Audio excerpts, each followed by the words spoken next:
So initial steps complete हो गई। After initial steps baby को अगेन इवेलुएट करेंगे। बेबी इज ब्रीदिंग, बेबी की हार्ट रेट क्या है वो हम इवेलुएट करेंगे। अगर इनिशियल स्टेप्स के बाद भी if baby is not breathing और बेबी इज गैस्पिंग और heart rate is less than 100, तो हमको पॉजिटिव प्रेशर वेंटिलेशन स्टार्ट कर देना immediately within 1 minute. At 1 minute ventilation start हो जाने चाहिए। इसको गोल्डन 1 मिनट बोलते हैं। उससे ज्यादा डिले नहीं करना चाहिए। अगर बेबी इनिशियल स्टेप्स के बाद भी ब्रीद और क्राई नहीं कर रहा है तो अपने को ज्यादा टाइम उसमें वेस्ट नहीं करना है। 30 सेकेंड्स में इवैल्यूएशन, 30 सेकेंड में इनिशियल स्टेप्स और उसके बाद में 1 मिनट पे पॉजिटिव प्रेशर वेंटिलेशन स्टार्ट कर देना चाहिए, क्योंकि ventilation is the most important step in resuscitation of A newborn. क्योंकि जो न्यूबॉर्न में जो प्रॉब्लम हो रही है वो गैस एक्सचेंज की प्रॉब्लम हो रही है। जो अडल्ट में जो हम रिससिटेट करते हैं वहां पे मेन कार्डियक प्रॉब्लम होती है, इसलिए उसमें चेस्ट कंप्रेशन ज्यादा इंपॉर्टेंट है, क्योंकि उसमें मेन प्रॉब्लम कार्डियक है। इसमें मेन प्रॉब्लम वेंटिलेशन है, मेन प्रॉब्लम गैस एक्सचेंज है, इसलिए मोस्ट इंपॉर्टेंट है वेंटिलेशन स्टार्ट करना विद इन 1 मिनट। उससे ज्यादा डिले करेंगे तो एस्फिक्सिया का रिस्क इंक्रीज होता है। तो अपने को 1 मिनट पे पॉजिटिव प्रेशर वेंटिलेशन स्टार्ट कर देना है। तो कैसे करना है, बेबी को हेड अपनी साइड रखना है, अपने को हेड एंड पे खड़ा होना है और शोल्डर रोल करके बेबी की नेक को स्ट्रेट रखना है। पोजिशनिंग पहले प्रॉपर पोजिशनिंग बना लिए। पहले ही हमने वो मास्क और एम्बूबैग सेलेक्ट कर रखा था।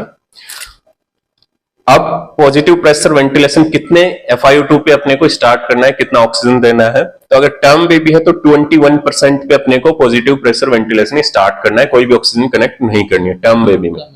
अगर बेबी लेस देन 35 वीकर है, अगर लेस देन 35 वीकर है तो उसमें हम 21 to 30% की FiO2 हम सेट कर सकते हैं। ब्लेंडर अवेलेबल है तो उसमें FiO2 हम 30% से स्टार्ट कर सकते हैं और अकॉर्डिंग टू हम उसको टाइट्रेट कर सकते हैं। अगर ब्लेंडर नहीं है कहीं पे डिलीवरी रूम में तो हम ऑक्सीजन डायरेक्ट इससे कनेक्ट कर सकते हैं विदाउट रिजर्वोयर, तो वो हमको देगा अराउंड 40% FiO2। तो लेस देन 35 वीकर बेबी है तो 21 to 30% FiO2 पे PPV स्टार्ट करना है।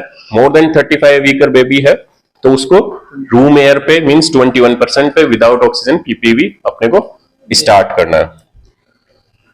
PPV स्टार्ट करने से पहले 2 चीजें अपने को करनी है जो जनरली अपन मिस कर जाते हैं। PPV स्टार्ट करने से पहले अपने को अपने टीममेट को बोलना है जिसको भी असाइन किया था हार्ट रेट चेक करने के लिए कि बेसलाइन हार्ट रेट कितनी थी। उसी के बाद हम असेस कर पाएंगे कि PPV से हार्ट रेट इंप्रूव हो रही कि नहीं है। सो PPV स्टार्ट करने से पहले बेसलाइन हार्ट रेट चेक करनी है। हार्ट रेट कैसे करनी है, स्टेथोस्कोप से ऑस्कल्टेट करके 6 सेकंड तक हार्ट रेट चेक करनी है, उसको 10 से मल्टीप्लाई करना है, वो हार्ट रेट आ जाएगी। तो वो एक टीममेट को अपने को देना है। सेकंड जिसको भी असाइन किया था पल्स ऑक्सीमीटर कनेक्ट करना है। जब भी PPV स्टार्ट करना है तो पल्स ऑक्सीमीटर कनेक्ट करना है सैचुरेशन और हार्ट रेट देखने के लिए। पल्स ऑक्सीमीटर कहाँ कनेक्ट करते हैं, राइट अपर लिम्ब में पल्स ऑक्स करेक्ट कर, राइट हैंड या राइट रिस्ट में। राइट में ही क्यों करते हैं, क्योंकि हमने को देखना है प्रीडक्टल सैचुरेशन। प्रीडक्टल सैचुरेशन जो ब्रेन को सप्लाई करता है उसी को अपने को देखना है, इसलिए राइट हैंड में ही अपने को कनेक्ट करना है। तो पहले हैंड में कनेक्ट करना है, उसके बाद प्रोब को अपने को पल्स ऑक्स में कनेक्ट करना है, उससे वो जल्दी पिकअप करता है। तो ये हो गया PPV स्टार्ट करने से पहले अपने को क्या करना है। अब हम PPV स्टार्ट करते हैं। PPV कैसे स्टार्ट करते हैं, हेड एंड पे अपने को खड़े हो जाना है और सबसे पहले जैसे ये बेबी है, ये इसका हेड, तो अपने को चिन पे इसको अप्लाई करना है। चिन पे अप्लाई करके और फिर इसको माउथ एंड नोज दोनों को कवर करना है और फिर C एंड E टेक्निक से सील बनानी है। C से तो अपने को इसको ऊपर से प्रेस करेंगे और E से बेबी के नेक को, हेड को उसको एडजस्ट कर सकते हैं एक्सटेंशन में और उसमें हम एडजस्ट कर सकते हैं। तो इससे इसको प्रेस करना है ताकि सील मेंटेन रहे, कहीं से भी लीक नहीं रहे, और इससे एडजस्ट करना है और अपने को फिर स्टार्ट करना है ब्रीथ 2 3 ब्रीथ 2 3 ब्रीथ 2 3। सो 1 मिनट में 40 to 60 टाइम्स अपने को ब्रीथ देनी है। तो उसके लिए एक निमोनिक बनाया गया ब्रीथ 2 3 ब्रीथ 2 3 ऐसे बोल के करेंगे तो ये almost 40 to 60 times breath deliver करेगा, जो कि नॉर्मल रेस्पिरेटरी रेस्ट है न्यूबॉर्न की 40 to 60 टाइम्स पर मिनट। तो ये अपने को स्टार्ट करना है। अपने को ध्यान रखना है कि mouth and nose completely cover रहे, इतना मास्क की साइज वैसे ही सिलेक्ट करनी है। अपने को बहुत ज्यादा भी बड़ा नहीं होना चाहिए कि आईज तक जा रहा है तो लीक होने का रिस्क ज्यादा रहेगा। तो प्रॉपर सील मेंटेन करनी है और फिर करना है proper size and proper seal maintain करने के बाद breath 2-3, breath 2-3, breath 2-3। PPV start करने के बाद 15 सेकेंड्स के बाद अपने को बोलना है, जिसको टीममेट को हमने हार्ट रेट के लिए असाइन किया था, कि please check the heart rate. 15 seconds के बाद हार्ट रेट चेक करेंगे। If heart rate is rising, so बोलेंगे heart rate is rising, then continue PPV for another 15 seconds. So PPV we have to give for 30 seconds with effective PPV. Effective PPV means heart rate is increasing or chest is rising. So 15 seconds के बाद हम heart rate check करेंगे। अगर heart rate increase हो रही है तो continue करो, मतलब पीपीवी सही हो रहा है, इफेक्टिव है। If heart rate is not increasing, 15 seconds के बाद हमने असेस किया, if heart rate is not increasing, then look for chest rise. Okay, if heart rate is not increasing, then look for chest rise. If chest rise is not there, then we'll go for ventilation corrective steps.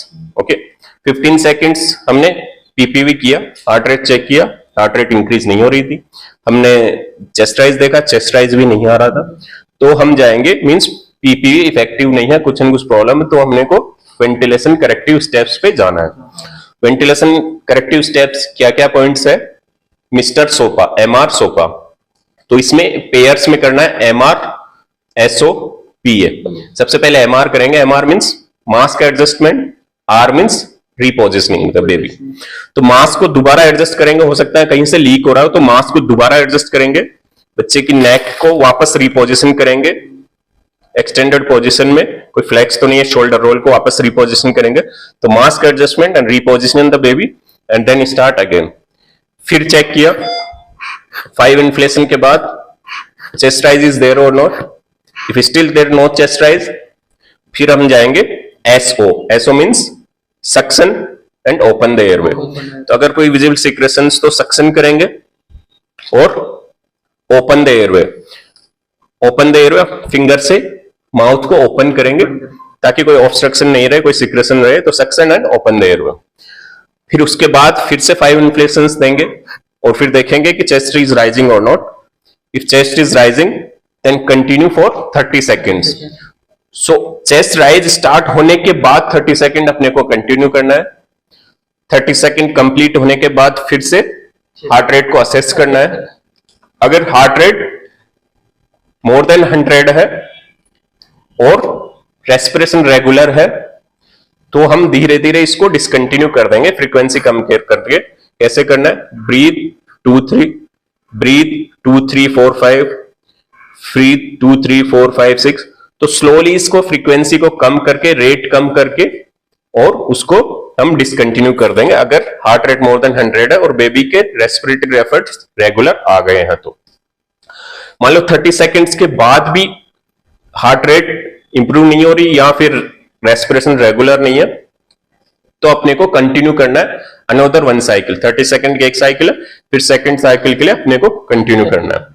Second cycle continue करना है, फिर 30 seconds के बाद फिर से assess करना है। Heart rate अगर मोर देन 100 है, रेस्पिरेशन रेगुलर आ गया, तो स्लोली उसको डिसकंटिन्यू कर देंगे और फिर देखेंगे अगर किसी बेबी को only 1 cycle means 30 second PPV की रिक्वायरमेंट है तो वो बेबी जाएगा ऑब्जर्वेशनल केयर में। ओके, ऑब्जर्वेशनल केयर हमने डिस्कस किया था इनिशियल स्टेप्स के बाद क्या क्या है, वो ऑब्जर्वेशनल केयर में जाएगा।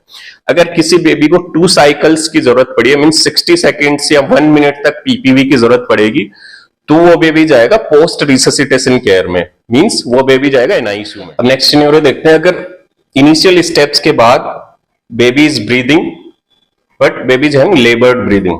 सो अगर लेबर्ड ब्रीदिंग है मींस बेबी को रिट्रैक्शंस है, वर्क ऑफ ब्रीदिंग ज्यादा है, बट बेबी ब्रीथ कर रहा है, स्पॉन्टेनियस रेस्पिरेटरी एफर्ट्स अच्छे है, हार्ट रेट मोर देन 100 है, उस कंडीशन में हम बेबी को सीपैप पे स्टार्ट करते हैं। अगर बेबी या तो साइनोसिस है, लेबर्ड ब्रीदिंग है, तो सीपैप पे स्टार्ट करते हैं और ऑक्सीजन सैचुरेशन देखते रहते हैं। अब पीपीवी की और क्या इंडिकेशन है? एक तो हो गई apnoea, gasping respiration, heart rate less than 100। Fourth indication है if baby is not achieving target saturation on free flow oxygen और ऑन सीपैप। तो फ्री फ्लो ऑक्सीजन भी दे रहे हैं और उसके बाद भी बेबी को टारगेट सैचुरेशन अचीव नहीं हो रहा, सैचुरेशन कम है, तो हम वो भी पीपीयू का एक इंडिकेशन। अब टारगेट सैचुरेशन क्या है? तो टारगेट सैचुरेशन की एक टेबल है, वो डिलीवरी रूम में अपने को फिक्स करके रखनी है। ईच मिनट पे बर्थ के बाद 1 minute 2 minute up to 10 minutes कितना सैचुरेशन बेबी को के लिए नॉर्मल है, उसकी एक टेबल है, वो है टारगेट सैचुरेशन। तो वो फर्स्ट मिनट से स्टार्ट होता है। फर्स्ट मिनट पे अपने को चाहिए 60 to 65, 2 मिनट्स पे 65 to 70, देन 70 to 75, 75 to 80, और 10 मिनट्स पे अपने को बेबी को around 90% saturation up to 10 minutes पे जाके अचीव होगा, वो टारगेट सैचुरेशन। अगर ये सैचुरेशन अचीव नहीं हो रहा तो अपने को फ्री फ्लो ऑक्सीजन या फिर पीपीयू की भी रिक्वायरमेंट हो सकती है। तो ये हो गया target saturation. So ventilation corrective steps में एक हो गया MR, then SO, then third होता है P and A. P means increase the pressure. So अगर चेस्ट राइज उसके बाद भी नहीं आ रहा तो अपने को प्रेशर इंक्रीज करना है। मींस पहले अब इतना प्रेस कर रहे तो उससे ज्यादा प्रेस करना है, पहले 1 फिंगर से कर रहे तो 2 से करना है, 2 से कर रहे 3 से करना है। तो थोड़ा प्रेशर इंक्रीज करके देखना है, फिर देखना है चेस्ट राइज हो रहा है या नहीं हो रहा। और alternative airway, A for alternative airway means intubation. तो अगर उसके बाद भी बेबी का चेस्ट राइज नहीं आ रहा तो अपने को इंट्यूबेट करना है, वो हम नेक्स्ट पार्ट में डिस्कस करेंगे, इंट्यूबेशन। सो अगर किसी बेबी को पीपीवी की रिक्वायरमेंट होती है तो पीपीवी करते टाइम अपने को टीममेट को बोलना है ओजी डालने के लिए। और ओजी को कैसे मेजर करते हैं? ओजी को मेजर करेंगे रूट ऑफ द नोज से ईयर लोब तक और फिर mid point of the xiphisternum and umbilicus. Okay, तो इसमें रूट ऑफ द नोज है, रूट ऑफ द नोज से जो एनआरपी में दिया हुआ है, रूट ऑफ द नोज से ईयर लोब से mid point of the xiphisternum and umbilicus, यहां तक मेजर करना है और उसमें इंसर्ट करना है, और उससे जो भी गैस स्टमक में जा रही है वो डिफ्लेट हो जाएगी। तो ये अपने को ध्यान रखना है। सो अगर मेकोनियम स्टैंड लाइकर है तो उसमें क्या डिफरेंस है? तो उसमें अभी कोई भी डिफरेंस नहीं है, जिससे रूटीन न्यूबॉर्न का रिससिटेशन होता है उसमें भी वैसे ही करना है। अगर कोई विजिबल मेकोनियम है तो उसका सक्शन कर सकते हैं, बट रूटीन ट्रेकियल सक्शन की अभी कोई इंडिकेशन नहीं है। नॉर्मल अगर विजिबल मेकोनियम में जो विजिबल सिक्रेशन है तो उसका सक्शन करना है, बाकी और भी इसमें कोई भी डिफरेंस नहीं है। उसमें अपने को अम्बुबैग स्टार्ट करना है, वेंटिलेशन स्टार्ट करना है, क्योंकि स्टडीज में देखा गया कि अपने को ट्रेकियल सक्शन के टाइम जो डिले होता है उससे हाइपोक्सिक इंजरी होती है, तो डिले नहीं करना, वेंटिलेशन ज्यादा इंपॉर्टेंट है। तो अर्ली वेंटिलेशन अपने को स्टार्ट करना है। अब वेंटिलेशन इफेक्टिव हो रहा है कि नहीं, पीपीवी इफेक्टिव हो रहा है कि नहीं, तो वो तो एक तो चेस्ट राइज देखेंगे, दूसरा सबसे अर्ली साइन क्या है इफेक्टिव वेंटिलेशन का? Increase in heart rate. तो सबसे पहले हार्ट रेट इंक्रीज होगी। अगर वेंटिलेशन इफेक्टिव है तो सबसे पहले हार्ट रेट में इंक्रीज होगा।